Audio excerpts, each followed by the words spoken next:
నిర్గమాకాండం 14:31. యెహోవా ఐగుప్తీయులకు చేసిన గొప్ప కార్యమును ఇశ్రాయేలీయులు చూచిరి గనుక ఆ ప్రజలు యెహోవాకు భయపడి యెహోవా యందును ఆయన సేవకుడైన మోషే యందును నమ్మకముంచిరి.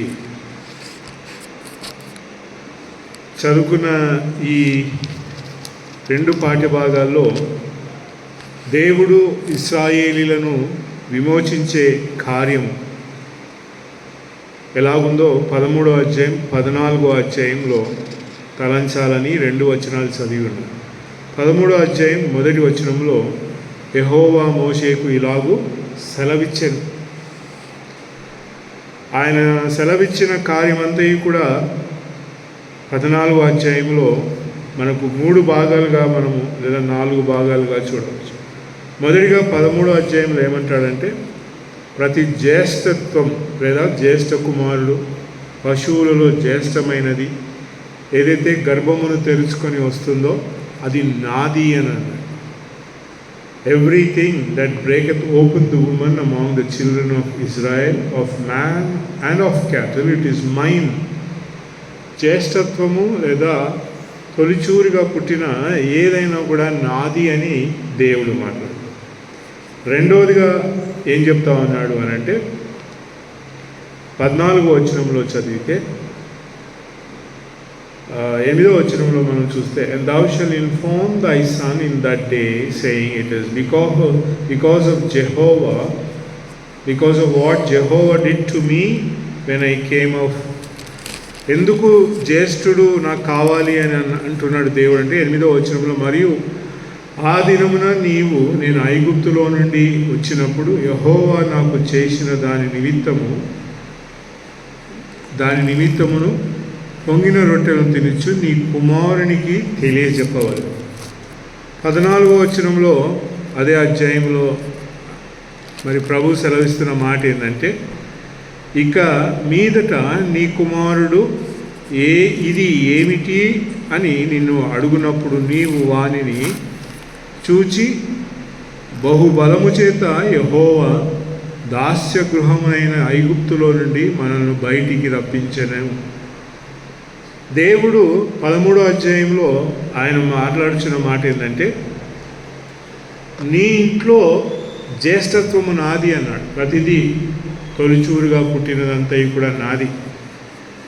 ప్రథమ ఫలము లేదా ప్రథమ బలం అంతా కూడా నాది అని మాట్లాడతాడు. ఎందుకు అనంటే దేవుడు పుట్టిన ఆ కుమారునితో ఏం మాట్లాడాలనుకుంటున్నాడంటే, ఆ కుమారునికి బోధించాలా మీరు అనే వెలుగును 8వ వచనంలో మాట్లాడుతున్నాడు. నిర్గమాకాండం 13వ అధ్యాయం 8వ వచనంలో ఏంటంటే, నీ కుమారుడు అడిగినట్లయితే, అక్కడ ఏముందంటే 8వ వచనం, మరియు ఆ దినమున నేను ఐగుప్తులో నుండి వచ్చినప్పుడు యెహోవా నాకు చేసిన దాని నిమిత్తమై పొంగని రొట్టెలను తినుచున్నానని నీ కుమారునికి తెలియజేయవలెను అని అంటారు. దేవుడు ఇశ్రాయేలీయులను విమోచించే ప్రక్రియలో ఆయన మనసులో ఎవరున్నారు అని అంటే జ్యేష్ఠ కుమారుడు ఉన్నాడు. ఆ కుమారునికి ఆ తండ్రి ఏం చెప్పాలి అని అంటే, దేవుడు బలమైన హస్తము చేత మమ్మల్ని ఐగుప్తులో నుండి నడిపించినాడు అని. బలమైన కార్యం అది ఎలాంటిది అని అంటే అది వర్ణించలేనటువంటి కార్యము. అలాంటి గొప్ప క్రియల చేత నేను తీసుకొని వస్తా ఉన్నాను అని అంటూ మరి 14వ వచనంలో ఏమంటాడు అని అంటే, మనం చదువుకున్న పాటల్లో, మరి ఇక మీదట నీ కుమారుడు ఇది ఏమిటి అని నిన్ను అడిగినప్పుడు నీవు అని చూచి బహుబలము చేత యెహోవా దాస్య గృహము ఆయన ఐగుప్తులో నుండి మనల్ని బయటికి రప్పించాను అని చెప్పాలి అంటారు. 13, 14 అధ్యాయంలో ఉన్న సంఘటనలన్నీ ఎలా ఉన్నాయంటే, ఒకటి దేవుడు ఏమంటా ఉన్నాడంటే, జ్యేష్ఠ కుమారుడు నాకు చెందినవాడు, ఆ కుమారునికి నువ్వు బోధించాలి, అతడు అడిగిన ప్రశ్నలన్నిటికీ జవాబు చెప్పాలి అని అంటారు. ఏమి అనంటే, మేము కఠినమైన దాస్యంలో ఉంటిమి, కఠినమైన స్థితిలో ఉంటిమి, శిక్షణ కలిగి ఉన్న చోట ఉంటిమి, ఎవడును మమ్మల్ని తప్పించలేనటువంటి పరిస్థితిలో మేము ఉంటిమి. అలాంటి ప్రదేశం నుండి ఏ తింటూ చెప్పాలంటే పులియని రొట్టెలు తింటూ చెప్పాలి అని అన్నాడు. పొంగని రొట్టెలు, దేవుడు పులియని రొట్టెలను తింటూ నీ కుమారుడు ఎందుకు ఈ రొట్టెలు తింటున్నాడు, ఈ రొట్టెలు తినవచ్చు కదా అని అంటే, ఇదిగో దేవుడు బలమైన హస్తము చేత ఐగుప్తులో నుండి దాస్యము నుండి మమ్మల్ని విడిపించినాడు అని మాట్లాడాలి. దేవుడు కోరుకుంటున్న వెలుగు మరి ఈ అధ్యాయంలో 13వ అధ్యాయం ఇంకా 16వ వచనం చూస్తే అక్కడ ఏముంది అని అంటే, బహుబలము చేత యెహోవా మనల్ని ఐగుప్తులో నుండి బయటికి రప్పించను గనుక ఈ సంగతి నీ చేతి మీద సూచనగాను నీ కనుల మధ్య లాలట ప్రతిగాను ఉండవలెనని చెప్పాను. సూచనగా చేసిన క్రియలు నీ చేతి మీద ఉండాలి అని అంటారు. నీ కనుల మధ్య దానిని ఉంచవలెను అని మాట్లాడుతున్నాడు. దేవుడు యేసుక్రీస్తు ప్రభువును మనకు ఎందుకు పంపించినాడు మన దగ్గరికి అని అంటే, ఆయన ద్వారా మనందరినీ కూడా బహుబలమైన దాస్యము నుండి విడిపించినాడు. ఆ దాస్యం ఏంటంటే పాపపు దాస్యం. ఇందులోంచి దేవుడు మనల్ని విడిపించినాడు. ఇప్పుడు ఈ సంగతులన్నీ కూడా మనం ఎవరికి చెప్పాలి అంటే, మన ఇంట్లో ఉన్న మన పిల్లలకు మనం బోధించాలని దేవుడు ఇష్టపడతామని. నువ్వు చెప్పు, నీ పిల్లలకు చెప్పు, వారి నొసటి మీద 14వ వచనం, it shall be when thy sun ask thee in time to come, saying, what is this? Thou shalt say to him, with a powerful hand Jehovah brought us out from Egypt, out of the house of bondage. 16వ వచనంలో, there shall be a sign on thy hand and for frontlets between thy eyes, for with a powerful hand Jehovah. దేవుడు బలమైన చేతితో మనల్ని అందరినీ బలమైన హస్తము చేత మనల్ని బయటికి నడిపించినాడు అన్నమాట. అంటే నన్ను విడిపించిన దేవుడు, నేను నడిచే మార్గములో, నేను వెలుచున్న మార్గములో నా కుమారునికి అనుమానం వచ్చి, నా కుమారుడు ప్రశ్నించి, నా పిల్లలు నన్ను అడిగినప్పుడు నేను చెప్పవలసిన వెలుగేందంట, దేవుడు నువ్వు ఎందుకు ఇలాగూ చేస్తున్నావు, నువ్వు ఎందుకు దేవుని సన్నిధిలో మోకరిస్తున్నావు, నువ్వు ఎందుకు ప్రార్థన చేసుకుంటున్నావు, నువ్వు ఎందుకు బైబిల్ చదువుతున్నావు, నువ్వు ఎందుకు కూడికకు పోతున్నావు అని కుమారుడు అడిగితే ఏం చెప్పాలంట, దేవుడు నన్ను బలమైన హస్తము చేత దాస్యపు గృహము నుండి బయటికి నడిపించాడు. బై పవర్ఫుల్ హ్యాండ్ అని రాయ.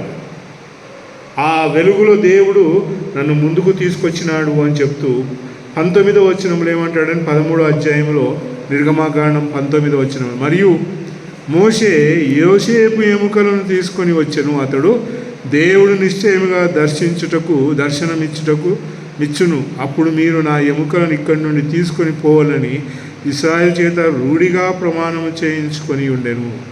రెండోది ఏంటంట, వారి ప్రయాణంలో మోషే యోసేపు ఎముకలను తీసుకొని పోతా ఉన్నాడు. యోసేపు ప్రమాణము చేసుకున్న రీతిగా యోసేపు ఏం చేస్తున్నాడు అని అంటే, మరి యోసేపు యొక్క ఎముకలను మోషే తీసుకొని ప్రయాణం అయిపోతా ఉన్నాడు. ఒకటి, దాస్యము నుండి విడిపించినాడు, బలమైన హస్తము చేత నన్ను విడిపించినాడు. రెండవది ప్రయాణంలో ఏంటంట, ఎముకలు ప్రయాణములో ఉండినాయి. ఎముకలు దేనికి సూచనగా కనబడతాయి అని అంటే, ఒక చక్కని కట్టడకు, విరగొట్టబడని కట్టడను చూపిస్తాయి. దేవుడు మన ప్రయాణములో, యేసు ప్రభువును నమ్ముకున్న మన ప్రయాణములో మోషే ఎముకలను ఎందుకు తీసుకొని పోయినారంటే, ఆ మోషే యొక్క ఎముకల కట్టడ అలాగే ఉంది. ఆ ఎముకలు విరగొట్టబడలేదు. ఆ ఎముకలు మరి దేనికి ఉపయోగం లేకపోయినా వారి ప్రయాణం లేదంట. ఆ ఎముకలు ఏమి తెలియజేస్తూ ఉంది అని అంటే, దేవుని వాగ్దానమును తెలియజేస్తా. అదిగో నన్ను బలమైన హస్తము చేత విడిపిస్తాడని ఆనాడు యోసేపుకి 400 సంవత్సరాల కిందట చెప్పినాడు. అదిగో యోసేపు ఎముకలు దానికి సాక్ష్యం.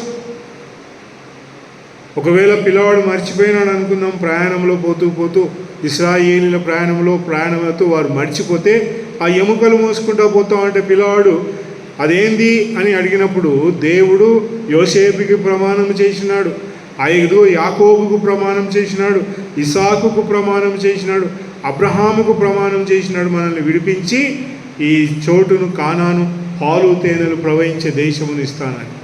There was promise. ఆ వాగ్దానమును వీళ్ళు ఏం చేసినారంట, కూడా సాక్షార్థంగా తీసుకొని పోతా ఉన్నారు. ఎప్పుడు దాకంట, ఆ దేశము చేరేంత. నీ జ్యేష్ఠ కుమారుడు జ్యేష్ఠత్వముతో వచ్చిన ప్రతిదీ కూడా దేవునికి ఒక ప్రతిష్టగా ఇచ్చి ఏం చేయాలంటే దేవుడు విడిపించిన వెలుగును మనము జ్ఞాపకార్థంగా రాసుకోవాలని మాట్లాడతాం. రెండవది ఏంటంటే నీ ప్రయాణంలో సాక్ష్యార్థంగా యోసేపు యొక్క ఎముకలు తీసుకొని పోవాలి. యోసేపు ఆయన తన జీవితం అంతయు కూడా దేవునికి నమ్మకంగా సాగి దేవుని వాగ్దానం మీద నమ్మకం ఉంచిన కనుక ప్రయాణంలో నువ్వు నేను గుర్తుపెట్టుకోవాల్సిన వెలుగేందంటే మనం విడిపించబడినాం, బలమైన హస్తము చేత విడిపించబడినాం. సాక్షార్థంగా ఏముందంట, దేవుని బలమైన గుర్తు యోసేపు ఎముకలు కనబడతాయి.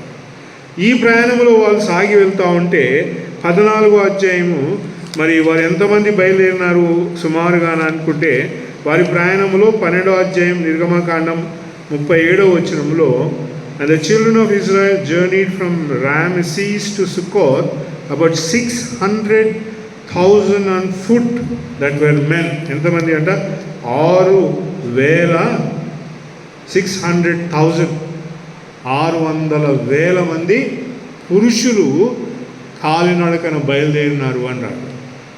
ఇప్పుడు ప్రయాణం ఎలాగుందంట, దేవుడు బలమైన వారిని విడిపించినాడు, జ్యేష్ఠుని ప్రతిష్ఠ చేసుకున్నాడు. రెండోది ఏం చేస్తా ఉన్నాడంట, ఎముకలను సాక్ష్యార్థంగా ఇచ్చినారు. వీళ్ళు పోతున్నవారు ఎలాగ పోతున్నారంట, వారు కాలినడకన ప్రయాణం అవుతూ పోతూ ఉన్నారు. ఎంతమంది అంటే 600,000 మంది, 600,000 మెన్ అని రాయబడింది.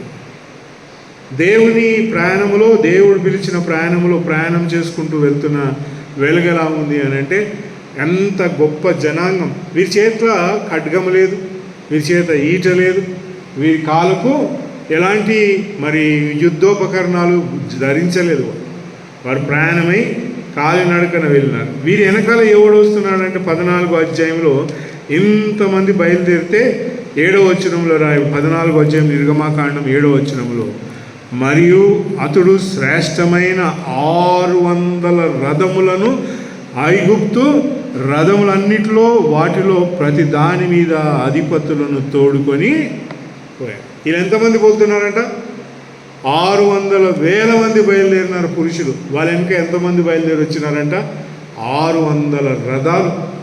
దాని మీద ఎవరు ఉన్నారంట, దాని మీద ఉండే అధిపతులందరూ కూడా బయలుదేరారు. నీ ప్రయాణంలో దేవుడు నిన్ను బలంగా విడిపించినాడని నీకు తెలిసినా, నీ పిల్లలకు నువ్వు బోధించుకుంటా వెలుచు ఉన్నా, నీవు ఎముకలను చూస్తూ సాక్ష్యార్థంగా నీ ప్రయాణంలో ఉన్నా కూడా ఇక్కడ ఏం జరుగుతుందంట, సైతానుడు ఎలాగొస్తున్నట, నీకు బలంగా వెనకెంబడి ఎలాగొస్తున్నట, రథాల మీద బయలుదేరి వస్తాడు. ఎందుకు ఎలాగొస్తున్నాడు అని అంటే 8వ వచనంలో రాయబడింది. 14వ అధ్యాయం 8వ వచనంలో, యెహోవా ఐగుప్తు రాజైన ఫరో హృదయమును కఠినపరచగా అతడు ఇశ్రాయేలీలను తరమేను, అట్లు ఇశ్రాయేలు బలిమి చేత బయలు వెలుచు ఉండిరి. ఎవరు చేసినారంట, దేవుడు ఇప్పుడు ఏం చేస్తూ ఉన్నాడు అని అంటే, ఇశ్రాయేలీల వెనకాలికి ఫరో హృదయమును కఠినపరిచి ఆయన బయలుదేరి వస్తూ ఉన్నాడు.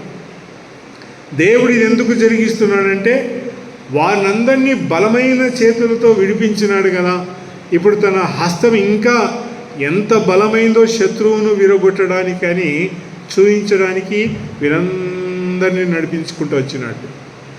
600,000 మంది ప్రయాణం అయిపోయినా కూడా ఆడ ఎంతమంది నిలబడి వస్తున్నారంటే 600 మంది రథాల మీద బయలుదేరి ఎవరిని తిరిగి తీసుకుపోవాలనుకున్నారంట, ఇశ్రాయేలును తీసుకొని తిరిగి పోవాలనుకున్నారు. అయితే వీరందరి ఎదుట దేవుడు ఏం చేసినాడు అని అంటే, ఒక చక్కని వెలుగును తీసుకొచ్చినాడు పిల్ల. ఇదిగో 15వ వచనం చదివితే ఎంత గొప్పగా ప్రక్రియ. 14వ అధ్యాయం 15వ వచనంలో, అంతలో యెహోవా మోషేతో, నీవేళ నాకు మొరపెట్టుచున్నావు, సాగిపోవుడి అని ఇశ్రాయేలుతో చెప్పుము. నీవు నీ కర్రను ఎత్తి ఆ సముద్రం వైపు నీ చెయ్యి చాపి దాని పాయలుగా చేయము. అప్పుడు ఇశ్రాయేలు సముద్రం మధ్యను ఆరిన నేలను నడిచిపోదు. మోషే నిలబడిన పరిస్థితిలో దేవుడు ఎందుకంటున్నాడు, ఏమంటున్నాడంటే,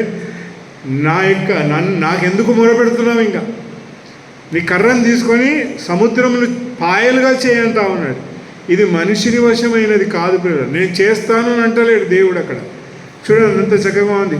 నీవు నీ కర్రనెత్తి ఆ సముద్రం వైపు నీ చేయి చాపి దానిని పాయలుగా చేయము. కఠినమైన పరిస్థితుల్లో దేవుడు చెప్తుంది ఏంటంటే మనల్ని పని చేయమంటా ఉన్నాడు.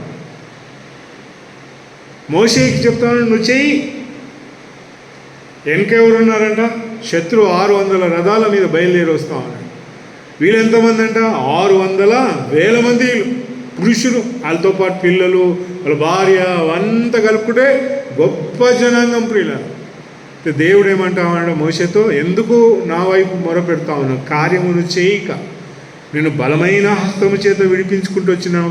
నీకు సాక్షార్థంగా ఇదిగో నేను వాగ్దానం చేసిన దానికి గుర్తుగా యోసేపు ఎముకలు ఉన్నాయి కదా, ఆ యోసేపు ఎముకలు చూస్తే నీకు అర్థం అవడం లేదని నిన్ను అదిగో మీకు చేసిన వాగ్దానమును గుర్తు చేసుకున్నానని చెప్పి దేవుడు ఏం చేసినాడంట, హీ డ్రూ దెమ్, వారిని తీసుకొచ్చి వారిని ఎలా ఉన్నాడంటే వారి ప్రయాణం అంతట్లో కూడా ప్రియులారా దేవుడు ఎంత గొప్పగా ఎంత ఉన్నతమైన వెలుగులో ఉండినాడు అని అంటే 13వ అధ్యాయంలో మనం ఒక మాట చూస్తే 21వ వచనం 22వ వచనం చదువుదాం. 13వ అధ్యాయం 21, 20 దేవుడు వారి చుట్టూ ఎలాగున్నాడు అని అంటే వారు పగలు రాత్రియు ప్రయాణము చేయునట్లు యెహోవా త్రోవలో వారికి నడిపించుటకై పగటివేళ మేఘస్తంభములోను వారికి వెలిగించుటకు రాత్రివేళ అగ్నిస్తంభంలోను ఉండి వారికి ముందుగా నడుచుచు వచ్చెను.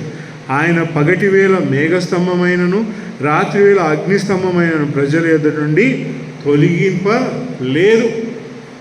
దేవుడు ఎలాగున్నాడంటే వీరి ప్రయాణంలో పైనుంచి గద్ద అలాగూ సాగుతూ ఉంటే దాని నీడ కింద పడుతుంది కదా. ఎడారిలో చూస్తే అవి కనబడతాయి, మనకి ఇక్కడ కనబడదు. పైనుంచి పెద్ద పక్షి కానీ విమానం కానీ పోతూ ఉంటే ఆ నీడ నేల మీద కనబడుతుంది. ఇశ్రాయేలీల ప్రయాణంలో ఎవరి నీడ ఉందంట? దేవుని నీడ వారిపైన ఎంత ప్రభావంగా కనబడుతూ ఉందో. ముందేమో అగ్నిస్తంభంగా వారికి వెలుగు చూపించుకుంటూ, పైన ఎండ తగలకుండా మరి మేఘస్తంభముగా వారిని కాపాడుకుంటూ ఎలాగూ తీసుకొని వస్తూ ఉంటే ఎంత ప్రభావంగా వారు పోతూ ఉంటే శత్రువు వెనుక అంత ప్రభావంగా రావాలనుకున్నాడు. దేవుడు అంతటినీ కూల రాసినాడు.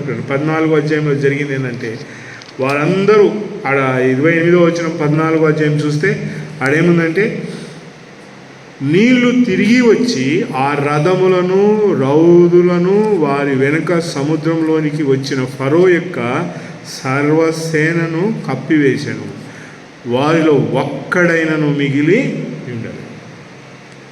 ఒక్కడైనను మిగిలి లేడు. రథాలన్నీ కూలిపోయినాయని రాయబడి.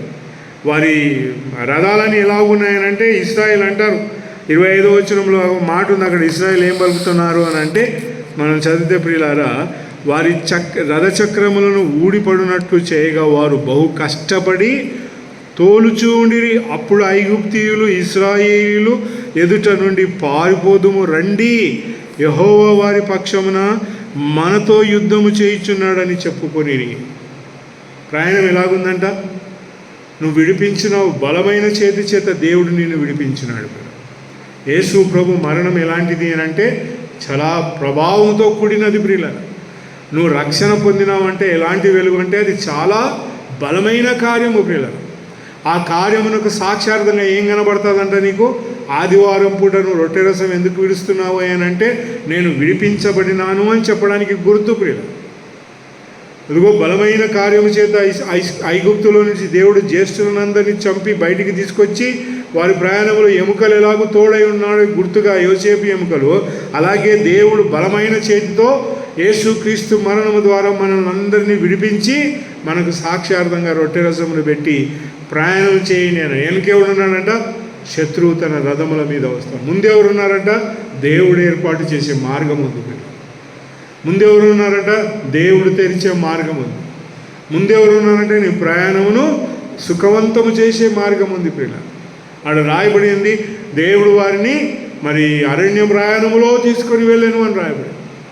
ఆ గంభీరమైన సన్నివేశం ప్రియుల, మేఘస్తంభముగా దేవుడు అగ్నిస్తంభముగా వారిని ఆవరించి వారి ప్రయాణం వెళ్తూ ఉంటే అది ఎంత సుందరంగా, ఎంత మనోహరంగా, ఎంత భీకరంగా ఆ సన్నివేశం కనబడుతుంది. మన రక్షణ కూడా అలాంటిదే ప్రియ.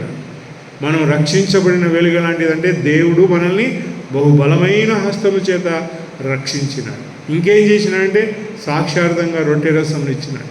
ఇంకేం చేసినాడంటే నీ ఎదుట మార్గమును ఉంచినాడు ప్రియ. ఏమా మార్గం అంటే దేవుడు తెరిచే మార్గం.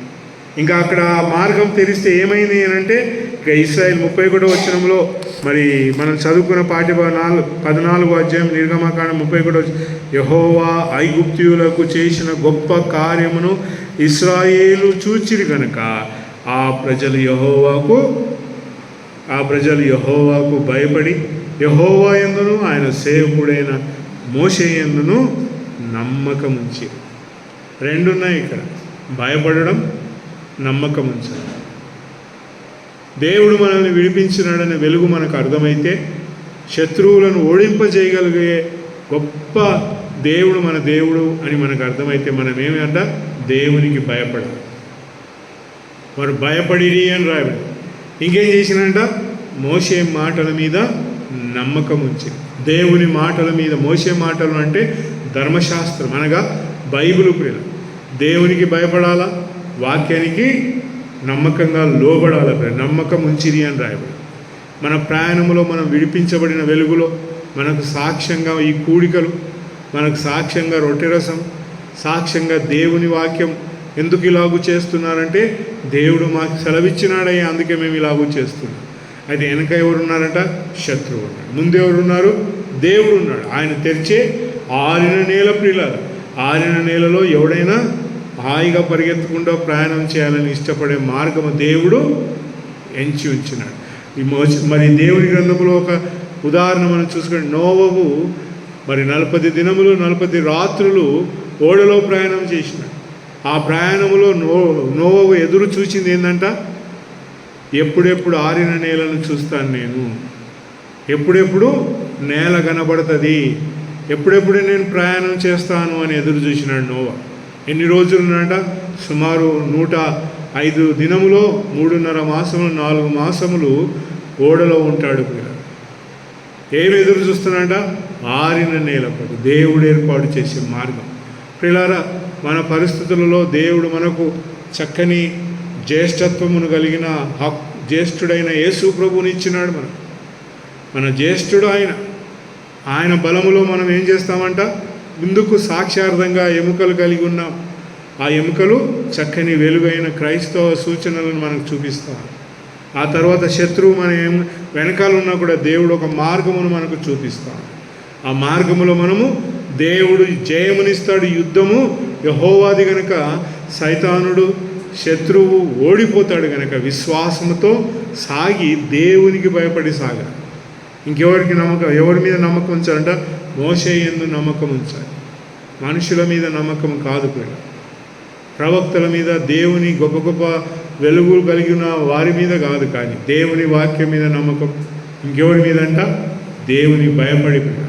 రెండు కలిగి మనం సాగినప్పుడు మన ప్రయాణంలో ఏముంటుందంట? 15వ అధ్యాయం 1వ వచనంలో రాయబడింది, అప్పుడు మోషే ఇశ్రాయేలు యెహోవాను గురించి ఈ కీర్తన పాడిరి.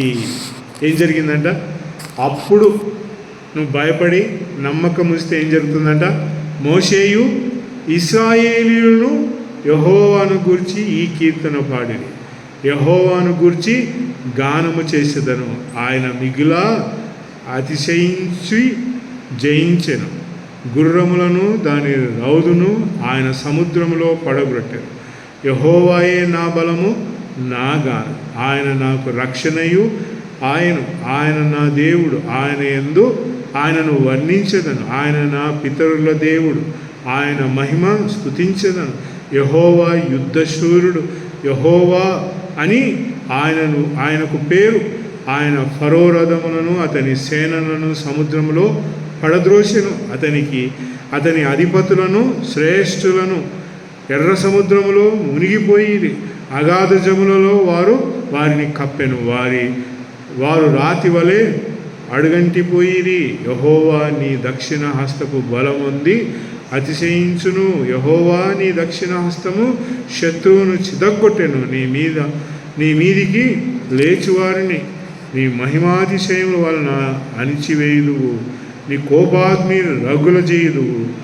అది వారికి వారిని చెత్తవలే దహించును. నీ నాసికా రంధ్రము ఊపిరి వలన నీళ్లు రాశిగా కూర్చబడెను. ప్రవాహములు కుప్పగా నిలిచెను. అగాధ జలములు సముద్రం మధ్య గడ్డకట్టెను. తరిమిదను కలిసికొని యుద్ధను, దోపుడు సొమ్మును పంచుకొని యుద్ధను. వాటి వలన నా ఆశ తీర్చుకొని ఉన్నాను. నా కత్తి దూషతను, నా చెయ్యి వారిని నాశనము చేయనని శత్రువు అనుకునేను. నీవు నీ గాలిని విసిరింపజేసితివి. సముద్రంలో వారిని కప్పెను. వారు మహా అగాధమైన నీళ్ళలో ఏమైపోయినారంట? సీసము వలె మునిగిరి. వాట్ ఆ బ్యూటిఫుల్ విక్టరీ ప్రియులారా! దేవుని ఎంత గొప్ప జయమునిచ్చారు. కనుక ప్రియులారా, దేవుని యందు మనం భయం కలిగి ఉన్నప్పుడు దేవుడిచ్చే జయములో ఏం బయలుదేరుతుందంటే, అప్పుడు ఈ మోషేయు ఇశ్రాయేలు యెహోవాను గురించి ఈ కీర్తనలు పాడి. నాకు తెలుగు సరిగా చదవనికి రాదు, అందుకే చదువుకుంటూ వచ్చిన ఆయన. కనుక ప్రియులారా, మనల్ని విడిపించిన మన జ్యేష్ఠుడు ఉన్నాడు. మనకు సాక్షార్థంగా ఎముకలు ఉన్నాయి, చిహ్నాలు ఉన్నాయి క్రైస్తవ్యంలో.